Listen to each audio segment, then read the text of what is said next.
do have to have the carrier network to back this up. We onboard carriers at a pretty heavy pace, and we keep them up to very high standards. And I think that's why we've had less slip through the cracks when it comes to our customer success rates. And we try to keep every customer at 95% KPIs on time pick, on-time drop, and then acceptance on shipments as well, because there's those first few customers you get that set those expectations, and then you're like, wow, if we actually roll this out company-wide and set these expectations, then our customer sales team can actually pitch these processes and these expectations, and we get a few more customers to buy in. They start referring their other enterprise shippers or their customers to you in a sense. And this isn't rocket science. We're moving product, but you have to give a customer a different experience when you're competing with this many great companies out there that we do. You're listening to Freight Famous, presented by Rose Rocket, bringing you the people that make trucking move. From behind the scenes into the limelight. Here's your host, Justin Bailie.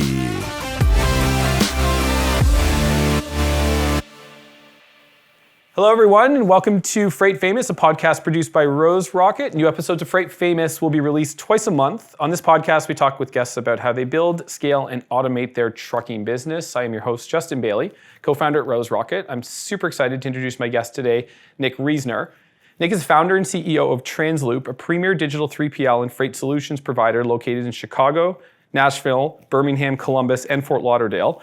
From the very beginning, Nick was driven towards finding solutions for commonly seen supply chain issues. Nick, my friend, it is great to have you on the show. Yeah, thank you for having me. I'm excited. Yeah, I'm excited too, and I think what I'm most excited about is, often in our shows we sort of dip and dive between various topics, and I think we'll do that today. But I really like the backdrop of what we're going to talk about today, so I'll just anchor it right off the bat here. Theme of the show is how to bootstrap a business to 100 million in 3 years. I think specifically what we're talking about, just to use plain language, is a 3PL or freight brokerage. And I think this is something that anybody who is in the space, who is sub 100 million or been doing it for longer than 3 years, is probably super interested to dive into. So I think it would be helpful if I could get a bit of background or the listeners could understand maybe sort of where you came from that sort of brought you up to maybe that point. We'll call it before that 3 year to the 100 million growth. So where did you come from? What gave you the right to even step in and try something like this? Yeah, so I came from one of the largest logistics companies out there. I was at TQL back as an intern in college. So in 2009, I had the opportunity to join TQL as one of their first interns. Saw the opportunity, obviously, and the growth upon that company already that they had in the Cincinnati, Ohio area where I went to college. Right after graduation, I started with them, had success quickly there, got promoted quickly, and just saw a lot of the things that maybe we did incorrectly there that I wanted to take and change in the industry. So after my 7 years at TQL, I went over to Four Kites for a year. And at Four Kites, during that year stint that I was there, I really learned that all these shippers are wanting transparency from all their carrier partners. So during that year, we built TransLoop on the back end with my three other co-founders. And in 2019, the beginning of 2019, we launched TransLoop. Since then, we were off to the races. So talking about starting at TQL and going through that, and I think that business, if I kind of just do the mental math in terms of when you would have started, they were going through some pretty explosive growth at that time, and obviously going through a lot of it's challenging for any business. It's great, but it also has a ton of challenges. And you mentioned that there was some things that you saw that you wanted to do differently, and I think that's the sentiment of most entrepreneurs, right? It's sort of innovating on things that you've seen, and this can be better. It's certainly how I got to where I am, is that same sort of attitude and view on the world. What was it that sorry? No, I said absolutely. Yeah.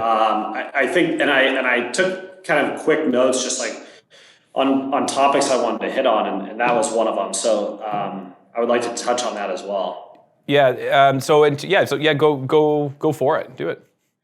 A lot of us started companies, and everyone, most, I would say, entrepreneurs or founders are at a company and they're like, wow, I can build this or do this differently and be that CEO or be the owner of this company. So I think I just saw from our hiring processes and the people that we were bringing in at a really rapid pace, what I would do differently. So I think there was not only the people process that I could change, but also some of the technology and just the hunger that I had for building a business and landing customers and then building out relationships with carriers. There was definitely a few different processes that I was like, wow, we could really change this, and I think I could scale it at a different pace. I've never really personally wanted to just hire heads to hire heads. I think we went with that approach in the past. It's definitely scary. I mean, hiring 1 out of 10, 20, 30 people to succeed is difficult. And I kind of wanted our company to be a little more family oriented and have people within that had the same mindset that I did. And I think we've instilled that since day one. And that's been a really fun, cool part of this business that we've grown. Okay, let's unpack that, and maybe we can actually get to some examples kind of as we walk through this. So let's do this. So we've got TransLoop's Incorporated, and now what? So you've got how many people are starting? Like, let's do this. Let's go back to day one, because I really want, again, our listeners to get a kind of an idea on how they can do the same thing within reason. And I think I want to be clear thematically. My belief, and so this gets to permeate sort of through the show, is as long as we're creating, we're never competing. I'm a real blue ocean guy. I think there's plenty of business to go around for everyone.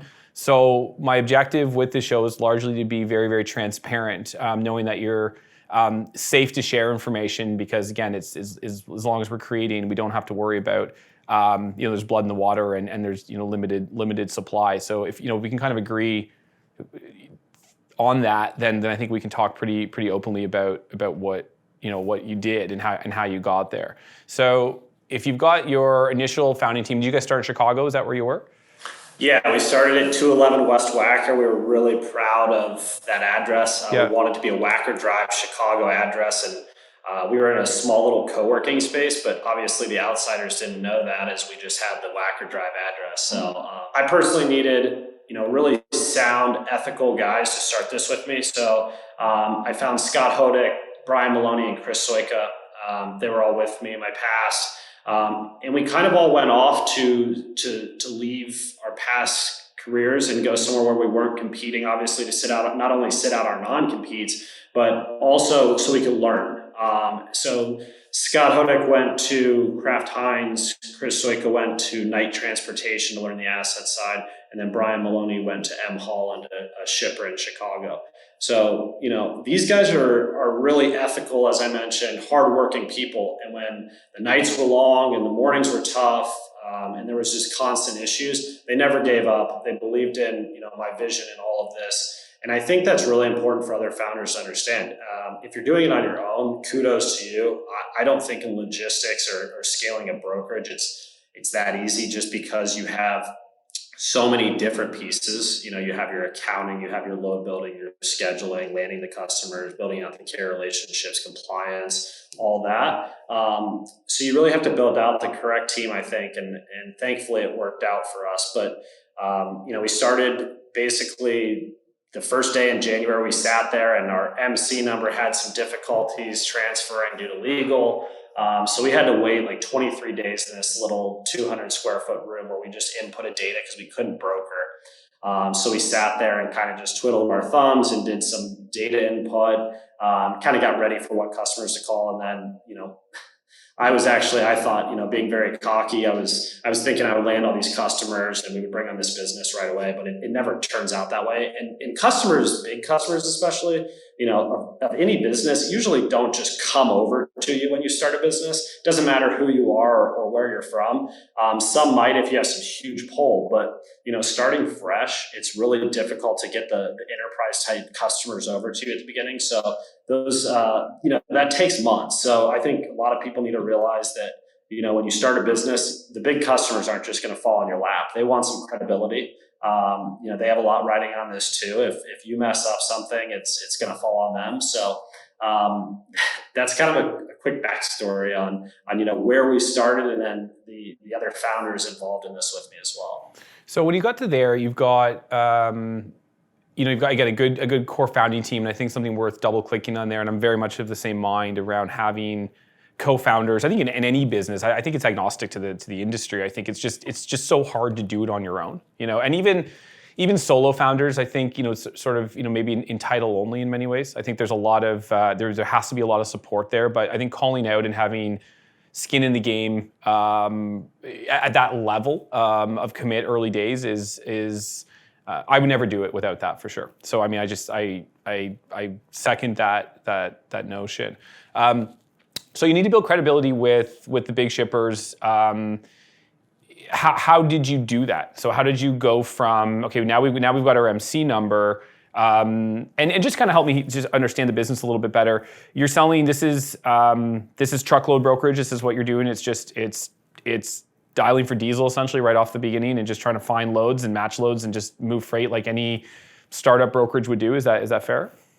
Yeah, that's fair. And I'm not going to sell it any other way. I think we've incorporated some really special processes and technology along the way. But from the get-go, we were doing exactly that. And then so as you start getting some traction, you get a load, you've got some, obviously you guys have some relationships in this space that you can leverage to have somebody where there's some trust that allows you to get the kind of those first loads or those first accounts. As you start to think about growing, like how did you go from, so now there's the 4 founders. I'm curious around, again, for smaller companies, like how you managed the growth capital aspect of it. So you've got to start adding people, but it's a cash intensive business that doesn't produce, world changing margins at times, right? There's not a lot of free cash flow those early days, especially when you've got four co-founders with possibly different versions of needs in terms of, they've got families possibly and things like this. So you guys aren't sleeping on floors or your parents' basement most likely. So I mean, and I'm assuming this, so maybe you guys were, but how did you kind of go from that 4 to that next stage where you started having traction, and how are you thinking about financing it and all, that kind of, not to the extent you are now, but maybe going from 4 to, call it 15, 20 type thing. Yeah, and that's something not many people have really ever asked about. I think we were really fortunate on the fact that, a few of our wives worked. I did well in my past, so I wasn't extremely stressed out financially, but I mean, we had a kid on the way. We were living in a condo downtown Chicago. It's not like my wife just one day was like, okay, we're not gonna, we're gonna start eating ramen noodles. No, I mean, she has a good job. But again, you really do have to think about that. But I think we were all so all in, we didn't care. And our wives supported us. I mean, you should see some of these pictures we have from that first night that we opened the doors and we all went out and celebrated. I think I had like a 5-year-old bottle of champagne that someone gave to me for free that we opened up and we took pictures, and it was a really cool celebratory moment that we still have pictures on. But, none of us ever took a salary that first year. And we didn't raise money to start the company. All of us put in a little bit of money. I just asked for a little buy-in from them. So they put in, a little bit of money just so I had their full buy-in. And from there, we actually had a relationship with kind of a factoring type company that allowed us to start the company without having to raise a bunch of capital or tap into bank lines and really stress ourselves out. Or leverage ourselves. A lot of founders and a lot of logistics companies that we talk about, they probably had $1 million to $5 million in the bank before they started.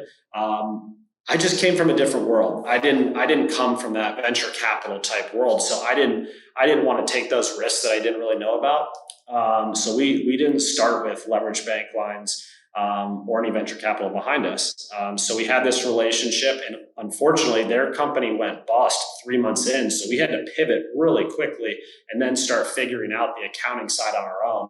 Luckily, we had a few customers paying at that point. None of us were taking salaries. We were just paying ourselves commissions on deals we landed, which was kind of the cool way to do it. And that's how I still pay myself. I pay myself on the deals that I've actually brought into the business and that are generating revenue.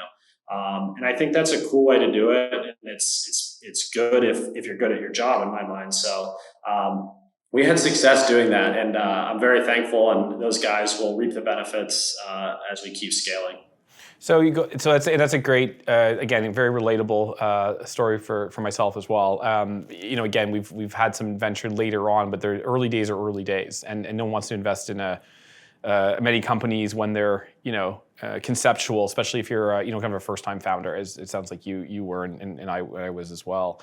So you are, and I'm just unpacking this as we go here to make sure that the narrative is kind of tight, right? So it's you guys went in first year, no salary, sort of commission based, which would have been good for some and hard for others, because when you're starting a company like that, not everybody's full frontline facing, or were they? Was everybody doing full hand-to-hand combat sales and sourcing? Were you guys basically four dispatchers and salespeople in a room? Is that what that was when it started?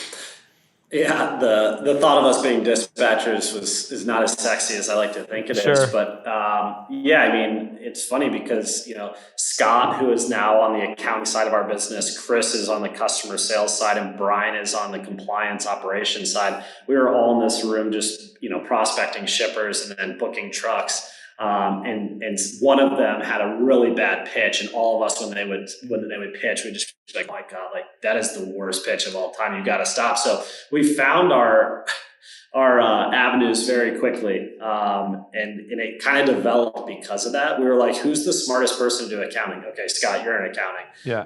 Who's really good at onboarding carriers and knowing the back end of what legitimate carrier represents? Brian, you're doing that. And then Chris was able to bring on some good customers and develop the customer side quickly. So that's how it kind of went. And then I obviously was focused on the customer side as well. And I'd say pro tip for the community at large: you don't want probably 4 pure play salespeople starting a business anyway. So I mean, you certainly need some operational excellence and some balance around that, because that business has there's a lot of risk baked into a model like that. So I think in many ways, it sounds like a good sort of roll up your sleeves and get your hands dirty, do what needs to be done at the beginning, which is have customers to get traction in order to fund the evolution and the growth of the business. And then then specialize, because at the start of a business, it is all about being a generalist, and as businesses grow, specialization becomes that much more important. So you've now gone and you've been able to fund some of the business, and again, it sounds like you guys have funded the entire business, and hence the title Bootstrap, which I think key to this. What was some of the? So you don't get to that level of revenue, I don't believe, without obviously timing, luck, value prop that's interesting. But what did you do? Like, what was some of the secret weapons, or what was the moment in time when you figured something out that really took it from where it was to where it was about to go? Like, what were some of those moments? And I probably know baked in here are some pretty significant size logos that allow for a number like this. I know how these businesses work, and so that's okay, because you actually have to do the right work to land an account or 2 or 3 or 4 or 5 like that anyway. So what was maybe some of the breakthroughs, I guess, is what I'm asking, that you had along the way that really allowed you to unlock that type of velocity? Yeah, I think our pitch was a lot different in the sense, one, we had experience. Our big pitch from day one was we want to be transparent, we want to be reliable, and we want to be collaborative. Those are our 3 pillars throughout still. And how do you do that? You have to have, and as I was at Forkites, I learned you have to have pure transparency. I mean, the Amazon effect is real. People want to know where their product's located. And when you're updating customers via email, as we were doing from the Excel type brokerage I was doing in the past, it's really hard to have a shipper buy in that you're forward thinking or tech focused if you're not giving them a sexy UI to look at for where their shipment's located. And Forkites taught me that, in the sense that these shippers want to know where all their shipments are located. The trans manager, whoever it is, the customer service teams, the accounting teams want to have the paperwork flowing from them. So luckily, from day one, we knew we had to bring on a really strong technology partner. And the fact that we could preach that we're transparent, reliable, and collaborative, and then do a demo on our actual product, and how they're going to see their shipments in real time, was a big prop for us. And that allowed us to bring on some larger logos from the get-go. And then once you get that business, you have to know how to service it. It's not just booking the truck and creating margin. We do some things on the back end where we make them a little stickier than most, I would say. It's not just, hey, do you have any loads available? We really want them to be incorporated within our processes. So, there's a reason we have a good amount of operations people within our teams. We're not cradle to the grave as I was in my past. We have a 3-split model from operations, carrier sales, customer sales, so we can really get the customers to buy into our team and our processes. But I think that was a big part from the beginning to getting some of these customers from going from 5 shipments a week to 50 shipments a week, and going from 100 shipments a week in the company to 1,000 shipments plus a week. So that I think that was a big part of how we scaled was putting the right technology, but then actually backing it up once we got the opportunity. And I think our experience and where we came from in the past absolutely helped. We've still tried to somewhat instill that within our hiring processes. We really like that 2 to 10 year mark on hiring people that have some experience, so less things fall through the crack. So I would say that was a big buy-in that we got from our customers at the beginning. A couple of things I'd like to double click on there. So you talk about the 3-split model. Can we talk a little bit about that? And so why has that worked well for you? First of all, what is it? And what would maybe traditional or companies you work for in the past? It's like, so what are the benefits to that? And maybe again some context to actually what it is, and for our listener base, maybe how they might want to think about these things.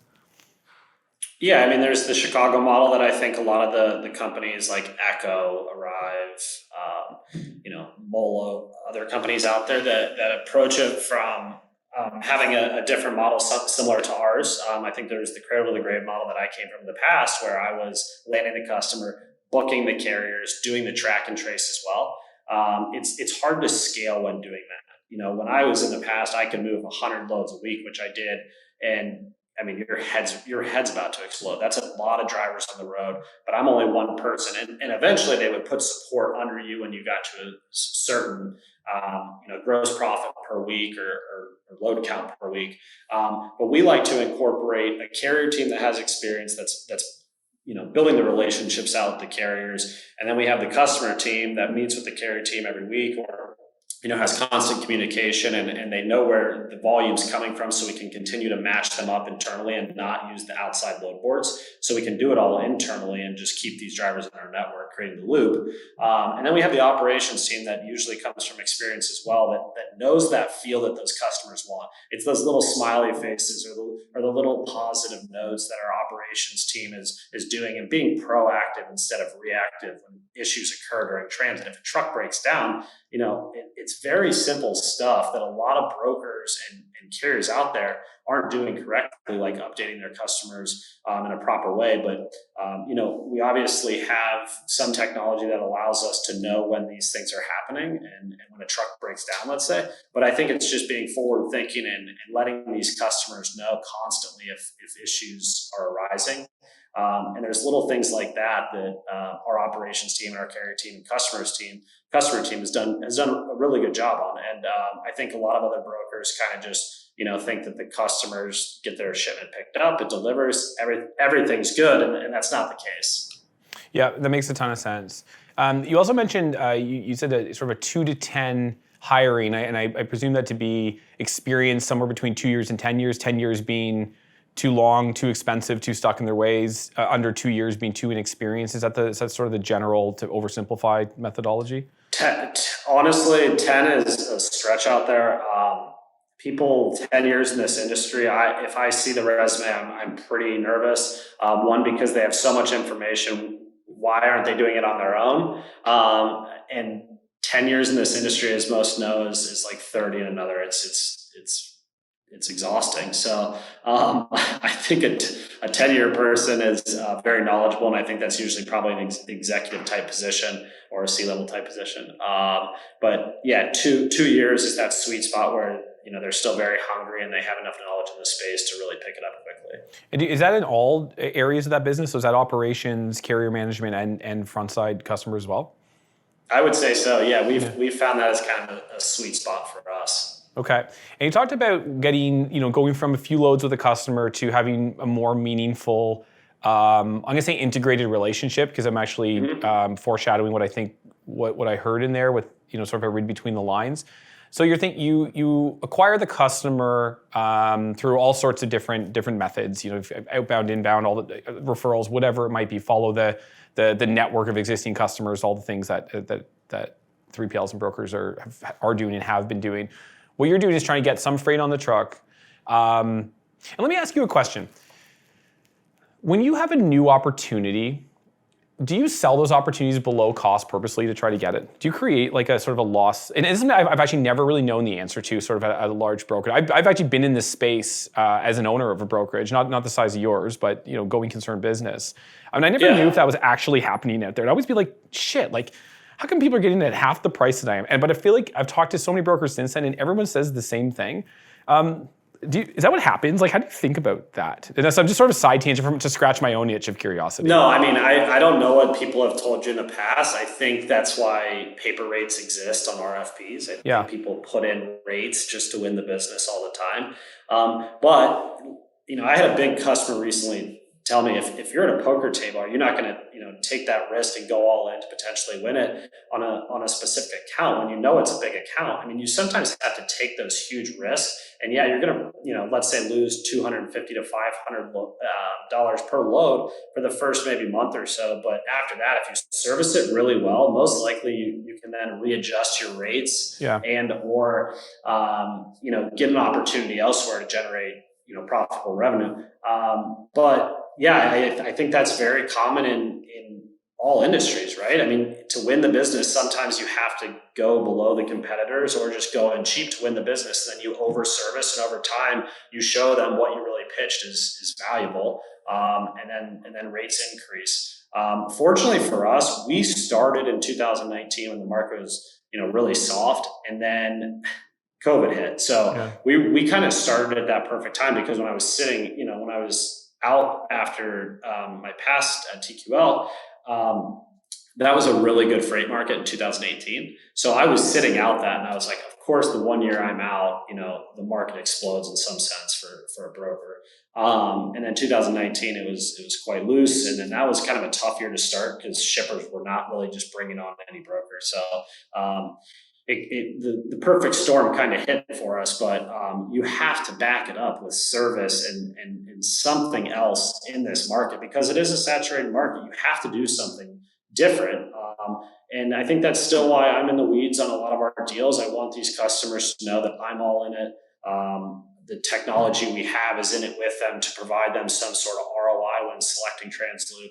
I think there's a lot of different things that you have to do. It's not just about hiring heads and just trying to scale just to tell people you're scaling. It's not about that. Yeah, and I think that's the, I guess, where I was going with it prior to me just having a tangent on the how you're thinking about acquiring new customers. I kind of just went on to no, it's fine. And so I took you there. And again, I think it's an acquisition cost is what it actually comes down to, right? And you just look at it as a business decision on how you want to do it on a given account, and know that, right? Because I think that, again, holistically as a methodology is not effective, because there are buyers out there that it doesn't really matter what you do. They're price driven. It's not necessarily their fault. It could be the industry they're in. It could be the way, I think one of the hardest things in this space, selling transportation services, is trying to, and you guys are doing it, and you're using technology as an angle, and obviously where I sit, we're fully in support of that as a theme, is selling it's very, very challenging to uncondition a market that's been,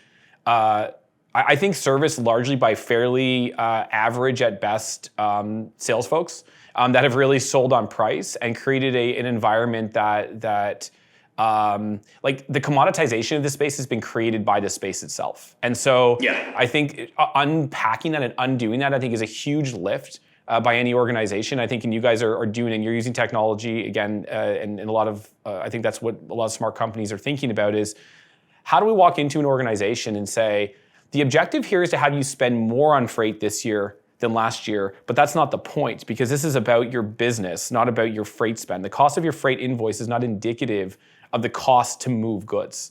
And I think that's a really, really hard conversation to get a seat at the table. It's hard to get a seat at that table, but when you do, I think that's a very compelling conversation to have, and I think it's a very compelling pitch. And then you layer in what I think you guys are doing is not just offering UI, but probably integration, business process, alignments that allows for more automation at these organizations, which again becomes more than just the shipper in the back handpicking based on $5.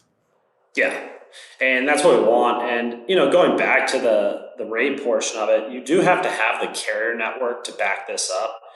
We onboard carriers at a pretty heavy pace, and we keep them up to very high standards. And I think that's why we've had less slip through the cracks when it comes to our customer success rates. I mean, we try to keep every customer at 95% KPIs on time pick, on time drop, and then, acceptance on shipments as well, because, there's those first few customers you get that set those expectations. And then you're like, wow, if we actually roll this out company wide and set these expectations, and then our customer sales team can actually pitch these processes and these expectations, and we get a few more customers to buy in, they start referring their other enterprise shippers or their customers to you in a sense. And this isn't rocket science. We're moving product, but you have to give a customer a different experience when you're competing with this many great companies out there that we do. So again, that comes back to people, process, then the internal processes and technology that we incorporate into this.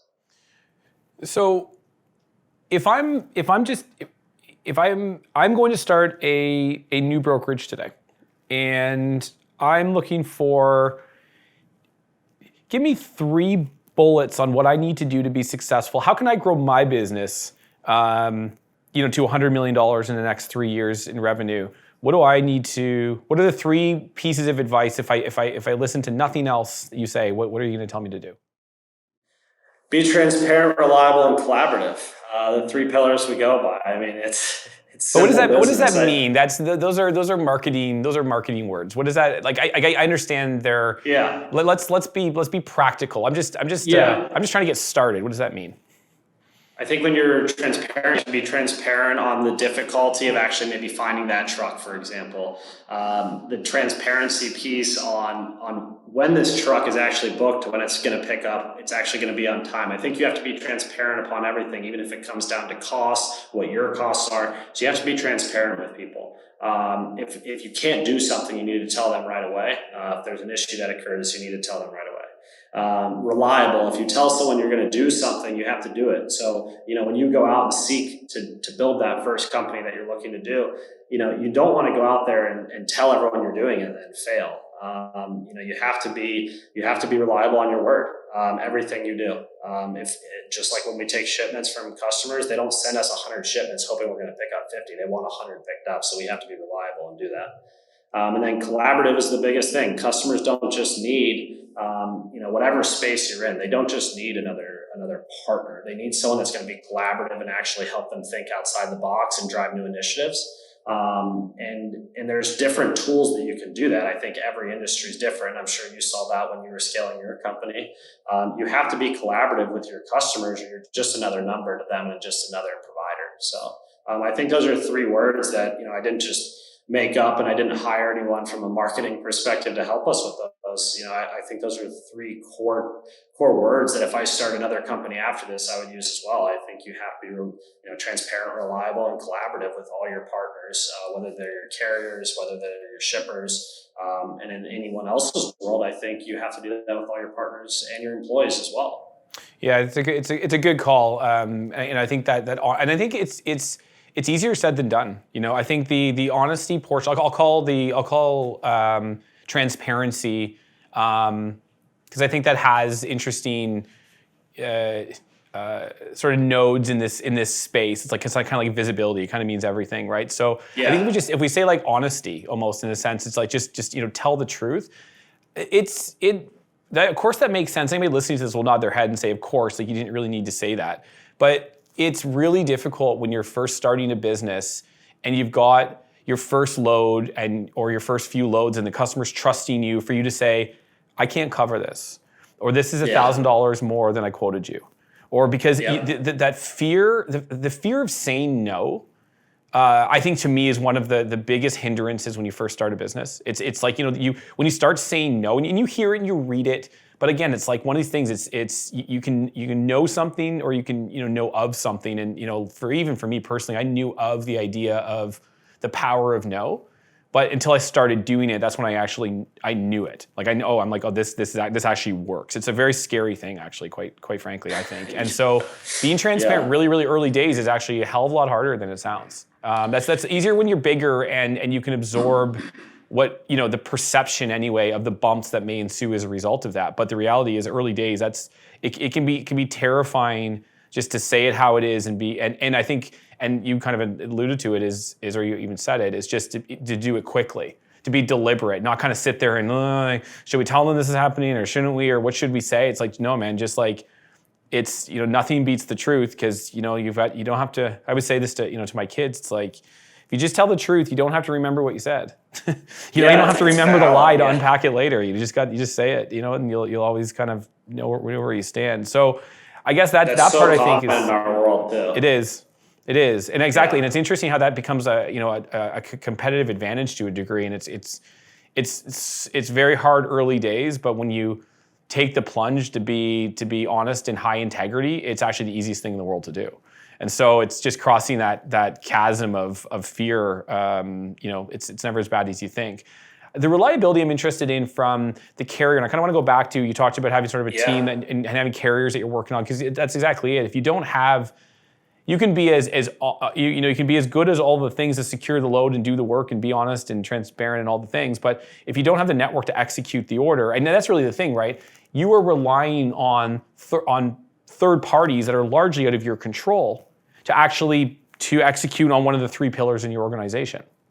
And so how do you guys build a carrier roster, to like, what's sort of the trick of having good, reliable carriers and having them continuously coming on, but maybe not having enough freight to give them every single day, all the time? You guys are a large company, but you're not Robinson. You can't wrap your hands around a 300 truck carrier and say, I'm basically going to give you freight all day, every day, nonstop. How do you do that? Yeah, and you have to grow at stages with these carriers. And I think going back to what you said before that, I was wanting to chime in. We could do a fourth pillar, it'd be ethics, and I think that comes into any business. But ethics is everything, and that transparent part, like you said, especially when you're scaling, is so hard to do. As just to be honest with your customer at all times. And if we quote it, we move it. It's something we say internally. So as we don't have all the funding in the world behind us, like some of these startups you see, if we're taking a $1,000, $2,000 loss, we eat it, we wear it, and we represent that shipment as proud as we would be if we made a big margin on it. And you have to do that. So if there's other, founders or entrepreneurs out there, I think they would all agree. It hurts for 2 seconds, but I'll tell you what hurts more is when you fail a customer and you lose that customer, rather than just taking a $1,000 loss or whatever it is and moving on. So we were really proud of that during all of COVID. We didn't go back on rates and we didn't hand shipments back. Even we just kept taking losses or wins, whatever it was. But I just wanted to speak about that because that's so important for people to hear. I mean, ethics is everything. And we were so proud to build our company on a brand new foundation, being able to be ethical from the get-go. So yeah, that's a lovely thing about, when you start a company, I think it's one of the things we most crave is you can form it on whatever foundation you want. So if you want the company to be, we are going to lie, we're going to cheat, we're going to steal, quite frankly, you can build that company. So it's you can kind of do whatever you want. That's the my brother is a musician, and I often tell him, and he's very much a very stereotypical artist. Really, I would even go as far as to say. But I tell him that what we do is as an entrepreneur, it's not that dissimilar. It is really about the creation is the hook. The building is the hook.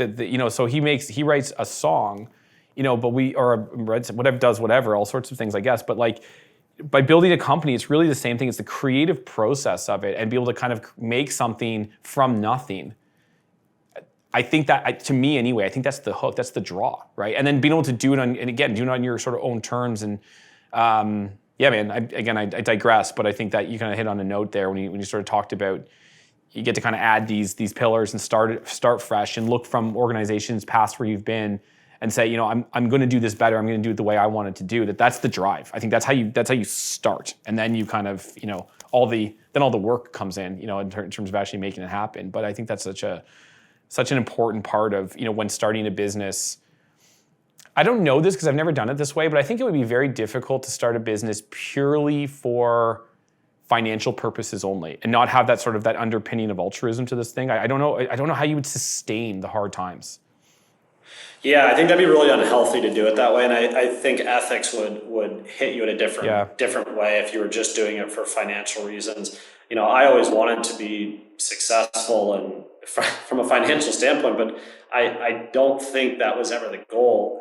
After the first few days of us launching, I was like, wow, this is like, if we can actually do this and put cool people in this building with us and make it so the people we hire are people we want to go out and get a beer with or go to dinner with or meet their families and bring them on trips with us and build a much different culture. Like, this is more than money. This is changing people's lives, not just mine. It's changing others, and that's what we've seen, and it's been a really cool experience. Yeah, man.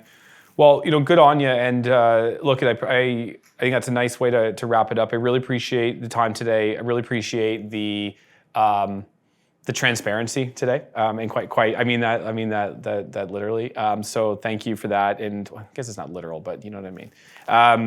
Nick, that was really great, man. Thank you for that. I think that was again a lot of value there. Where can people find you? Yeah, so LinkedIn, obviously, TransLoop Logistics. Our website is transloop.io. And you'll probably be seeing us around a lot. We're growing, we're hiring. We have a new office about to be completed down in Birmingham, Alabama, that we're releasing more information on next week that we're really excited about. So look out for us on LinkedIn. And that's it. Okay, man. Well, thanks. I'm sure I'll see you. I'll see you again at some point in one of these many cities and states that you're expanding into. So, great job on the business, and best of luck going forward, man. Thank you. Yeah, I truly appreciate the time today. Thank you. Okay, my pleasure. And thank you everybody for listening to Freight Famous. Be sure to like and subscribe.